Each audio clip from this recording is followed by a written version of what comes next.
నమస్కారం. నా పేరు డాక్టర్ పురు ధవన్. ఈ వీడియోలో మనం హై ఫైబర్ డైట్ గురించి మాట్లాడబోతున్నాం. ఎందుకంటే ఈ రోజుల్లో యూట్యూబ్‌లో మీ ఆరోగ్యానికి సంబంధించిన చాలా వీడియోలు వస్తున్నాయి. ఇవి మీకు మంచిది, ఇది మంచిది, రోగులు హై ఫైబర్ డైట్ తినాలి, కిడ్నీ రోగులకు ఇది ఎంత ప్రయోజనకరమో, వారికి దానివల్ల ఏదైనా నష్టం జరుగుతుందా అన్నది చూడాలి. ఈ అన్ని విషయాలను మనం ఈ వీడియోలో చర్చించబోతున్నాం. కాబట్టి మీరు సిద్ధంగా ఉన్నారా?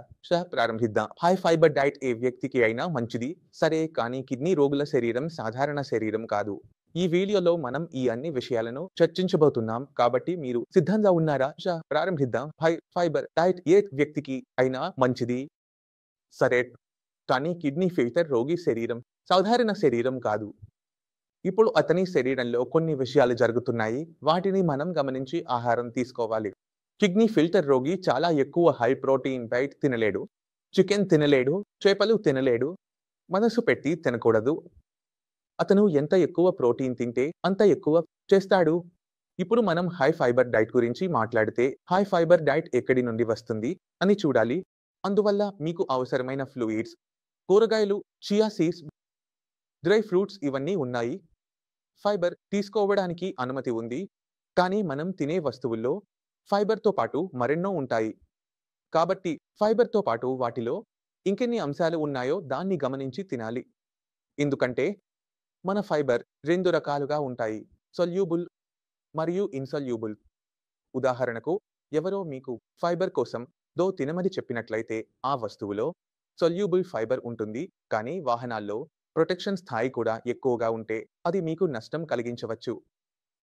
అలా తయారు చేయడం బనానా అంటే మీరు అందరూ తింటారు, మరి ఇంకొకరు కూడా తింటారు. బనానాలో సొల్యూబుల్ ఫైబర్ ఉంది, కానీ దాని ప్రొటెక్షన్ స్థాయి కూడా ఎక్కువగా ఉంటుంది.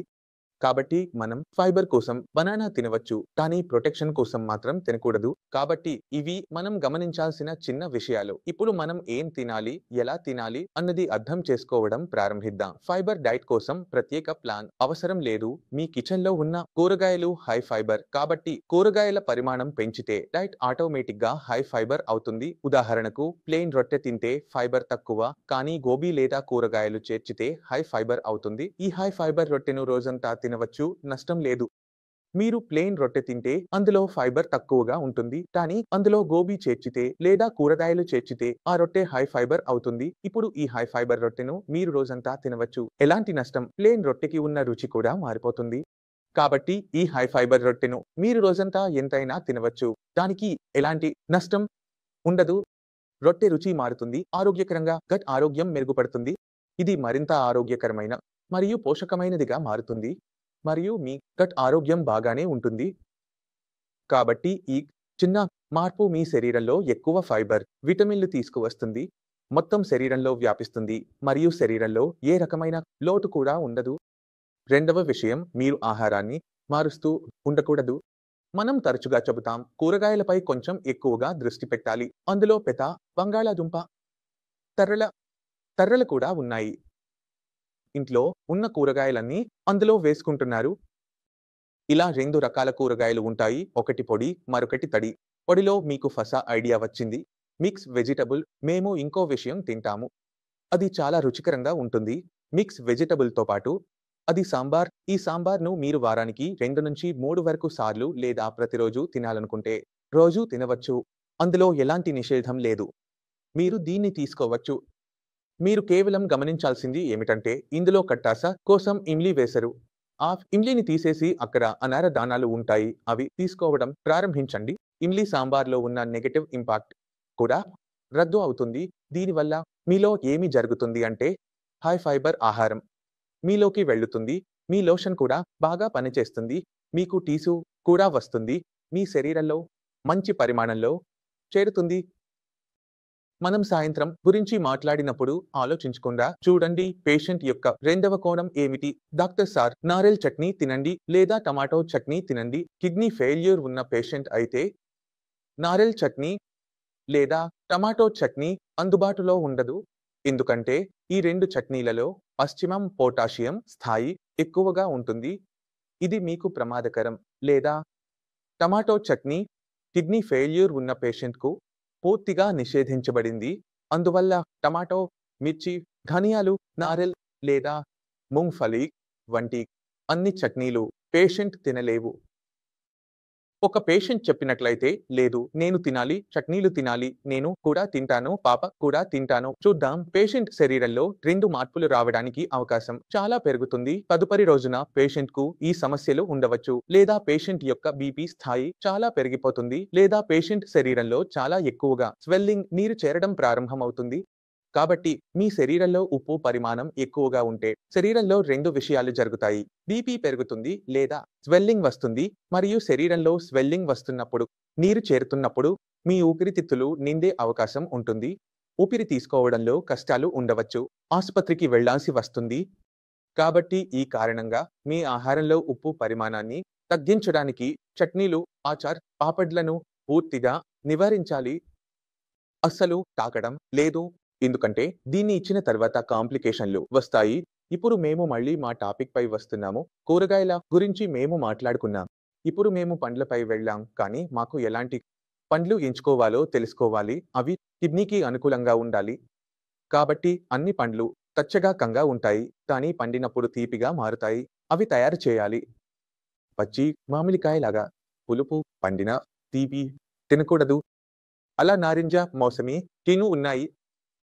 ఈ పుల్లని పండ్లన్నీ నిషేధించబడ్డాయి. ద్రాక్ష కూడా నిషేధించబడింది. ఇప్పుడు పచ్చిగా తిన్నప్పుడు ఆస్ట్రింజెంట్ మరియు రుచి లేని కొన్ని పండ్లు ఉన్నాయి. పండినప్పుడు అవి తీయగా ఉంటాయి. అవి ఏవో ఊహించండి. పచ్చి తింటే పుచ్చకాయ గట్టిగా ఉంటుంది. ఫీకాగా ఉన్న ఖర్బూజా, ఆపిల్ లేదా అమృత్ అయిపోయింది. ఇవి కొన్ని పండ్లు ఉన్నాయి. మీరు తినవచ్చు. మీరు ఎప్పుడైనా పండ్లు తినేటప్పుడు దాని పరిమాణాన్ని అధికంగా తీసుకోకుండా చూసుకోండి. ఒక పేషెంట్ రొట్టెను వదులుతాడు. అన్నాన్ని వదులుతాడు. నేను పండ్లు తింటాను, సరే అని అనుకుంటాడు. ఆ పేషెంట్ 100% అనారోగ్యంగా మారిపోతాడు. శరీరంలో ఇంత వికిన్స్ వస్తుంది. పేషెంట్ శరీరం లిఫ్ట్ చేయలేడు, నడవలేడు. కాబట్టి సూర్యుడి పరిమాణం 1 కటోరీ, 1 బౌల్ ఉంటుంది. కాబట్టి మీరు దీన్ని నిర్వహిస్తే కాబట్టి ఫైబర్ కూడా పోయింది, విటమిన్ కూడా పోయింది, మీల్స్ కూడా పోయాయి. మీ శరీరం బాగా పనిచేస్తుంది. ఇప్పుడు మేము మన ధాన్యాలపై వస్తున్నాము. ఇప్పుడు మేము గేమ్ తింటున్నాము, ఎక్కువగా అన్నం తింటున్నాము. మరియు ఈ రోజుల్లో వేర్వేరే రకాలున్నాయి.